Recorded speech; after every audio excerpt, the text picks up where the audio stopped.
Hello everyone, my name is कुलफ़शा और आप सभी देख रहे हैं मेरा official channel D U education club. I hope आप सभी ठीक होंगे और अपनी अपनी स्टडी बहुत अच्छे से कर रहे होंगे। जैसे कि आप सभी देख चुके हैं थंबनेल पर ही, आज की जो मेरी वीडियो है ये आपकी 5th सेमेस्टर की होने वाली है। 5th सेमेस्टर में भी जो आपका बीकॉम ऑनर्स है, हम लोग उसका जो सब्जेक्ट है जिसका नाम है income tax law and practice. अगर आपके पास ये सब्जेक्ट है तो ये वीडियो आप लोगों के लिए बहुत ज़्यादा इंपॉर्टेंट है, क्योंकि आज की इस वीडियो में हम लोग इस जो सब्जेक्ट है इसके क्वेश्चन पेपर को डिस्कस करने वाले हैं। यानी मैं आपको पूरा ही क्वेश्चन पेपर शेयर करवाने वाली हूँ, पूरा ही क्वेश्चन पेपर दिखाऊंगी कि किस टाइप से क्वेश्चन पूछे जाते हैं और किस टाइप से आपको क्वेश्चन देखने को मिल जाते हैं। एंड मोस्टली सोल में क्वेश्चन रिपीटेड होते हैं, तो आपको पता होना चाहिए कि किस टाइप से क्वेश्चन पूछे जाते हैं। जैसे कि आप सभी देख सकते हैं आपका जो क्वेश्चन पेपर है वो 90 मार्क्स का होता है 3 घंटे के लिए। ठीक है, चलिए फिर स्टार्ट करेंगे। जैसे कि आप यहाँ कुछ जो इम्पोर्टेंट जो हमारे एक तरह से इंस्ट्रक्शंस होते हैं वो पढ़ने ज़रूरी होते हैं कि आपको ऑल क्वेश्चन अटेम्प्ट करने हैं, ईच वन इक्वल मार्क्स का है। And all question have to part, यानी आपको यहाँ अथवा में क्वेश्चंस देखने को मिल जाते हैं एंड आप हिंदी या इंग्लिश में इन क्वेश्चन पेपर को अटेम्प्ट कर सकते हैं। वही निर्देश आपको यहाँ हिंदी में देखने को मिल जाते हैं। जैसे कि आप देख भी सकते हैं ये आपका क्वेश्चन नंबर 1 होने वाला है। ठीक है, ये क्वेश्चन नंबर 1 हो जाता है। उसके बाद में ये आपको एक तरह से डाटा दे रखा है, उसके बाद ये आपसे क्वेश्चन पूछे गए हैं डाटा के अकॉर्डिंग। उसके बाद में बी पार्ट दे रखा है एंड इसके अथवा यानी इसके और में आपको ए पार्ट दे रखा है। अगर आपको ऊपर वाला पार्ट नहीं आता तो आप सेकंड वाला कर सकते हैं। इससे रिगार्डिंग यानी इससे रिलेटेड जो क्वेश्चंस हैं वो आपको यहाँ देखने को मिल जाते हैं। ठीक है, ये आपके इसके जो क्वेश्चंस हैं वो हो जाते हैं। ठीक है, इस तरह से ये आपके क्वेश्चंस हो जाते हैं। फिर उसके बाद में ये आपका बी पार्ट हो जाता है। उसके बाद में आपका क्वेश्चन नंबर 2 स्टार्ट होता है। क्वेश्चन नंबर 2 का भी ए पार्ट आपको देखने को मिलता है। ए पार्ट में यहाँ आपको पूरी ही टेबल देखने को मिलती है।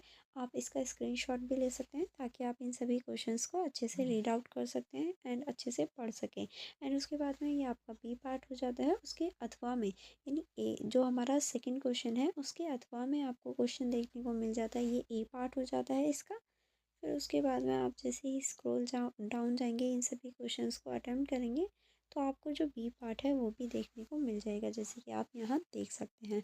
उसके बाद में आपका क्वेश्चन नंबर 3 का ए पार्ट आ जाता है। ये आपका 3 है, उसका ए पार्ट है और ये यहाँ आपको पूरी टेबल दे रखी है। इसके अकॉर्डिंग अब आपसे जैसे ये टेबल दे रखी है तो इसी के अकॉर्डिंग अब आपसे क्वेश्चन पूछे जाएंगे। ठीक है, तो ये सारे आपके उसी से टेबल से रिगार्डिंग क्वेश्चंस हो जाते हैं। उसके बाद में आप यहाँ स्क्रॉल डाउन जाएंगे तो ये क्वेश्चंस देख पाएंगे एंड यहाँ जो आपका बी पार्ट है उसे देख पाएंगे। एंड इस क्वेश्चन के अथवा में आपको क्वेश्चन देखने को मिल जाता है, ये आपका ए पार्ट है जिसके रिगार्डिंग आपको ये टेबल देखने को मिल जाती है एंड इसी से रिगार्डिंग या इसी से रिलेटेड जो क्वेश्चंस हैं वो आपको यहाँ देखने को मिल जाते हैं। ठीक है, उसके बाद में आपको बी पार्ट जो है वो भी इस क्वेश्चन का देखने को मिल जाता है। एंड ये आपका जो क्वेश्चन नंबर 4 है, 4 का ए पार्ट स्टार्ट हो जाता है। ये आपको पैराग्राफ दे रखा है, मतलब पूरा क्वेश्चंस दे रखा है। फिर उसको अच्छे से रीड आउट करके इन क्वेश्चंस का आंसर देना है। फिर उसके बाद में आपका बी पार्ट स्टार्ट हो जाता है जो कि 6 मार्क्स का होता है। फिर उसके बाद में इसके अथवा में ही नेक्स्ट क्वेश्चन दे रखा है ए पार्ट में, जिसमें आपको अगेन एक टेबल दे रखी है, उससे रिगार्डिंग या उससे रिलेटेड कुछ क्वेश्चंस आपको दे रखे हैं। उसके बाद में ये आपको बी पार्ट दे रखा है एंड फिर आपका क्वेश्चन नंबर 5 स्टार्ट हो जाता है। क्वेश्चन नंबर 5 का ये ए पार्ट हो जाता है जिसमें आपको टेबल देखने को मिलेगी एंड उसके बाद में जो आपका बी पार्ट है वो हो जाता है। एंड इसके अथवा या इसके और वाले क्वेश्चंस में आपको ए पार्ट ये देखने को मिल जाता है, ये आपका ए पार्ट हो जाता है एंड उसके बाद में ये आपका बी पार्ट हो जाता है। ठीक है, ये सभी देखिए क्वेश्चन जो हैं वो इम्पॉर्टेंट है क्योंकि सोल में मोस्टली क्वेश्चन रिपीटेड होते हैं। एंड अभी हमने इंग्लिश में भी देखा, अभी तक हमने सिर्फ इंग्लिश में देखा कि किस तरह से क्वेश्चन पेपर आता है। अब हम देखेंगे जो हमारे हिंदी वाले स्टूडेंट हैं उनको किस तरह से क्वेश्चन पेपर देखने को मिलेगा। तो ये आपका क्वेश्चन नंबर 1 का पार्ट हो जाता है। ठीक है, ये आपका का पार्ट हो जाता है। उसके बाद में ये आपका खा क्वेश्चन हो जाता है। आप वीडियो को पॉज करके इन सभी का स्क्रीनशॉट भी ले सकते हैं। इसके अथवा ये कहूँ इसके और में जो आपको क्वेश्चन देखने को मिल जाता है, इसके या का जो है वो ए पार्ट ये हो जाता है आपका। फिर उसके बाद में आपको यहाँ थोड़े से क्वेश्चंस देखने को मिल जाते हैं। उसके बाद में खाप जो क्वेश्चन है वो आपको यहाँ देखने को मिल जाता है।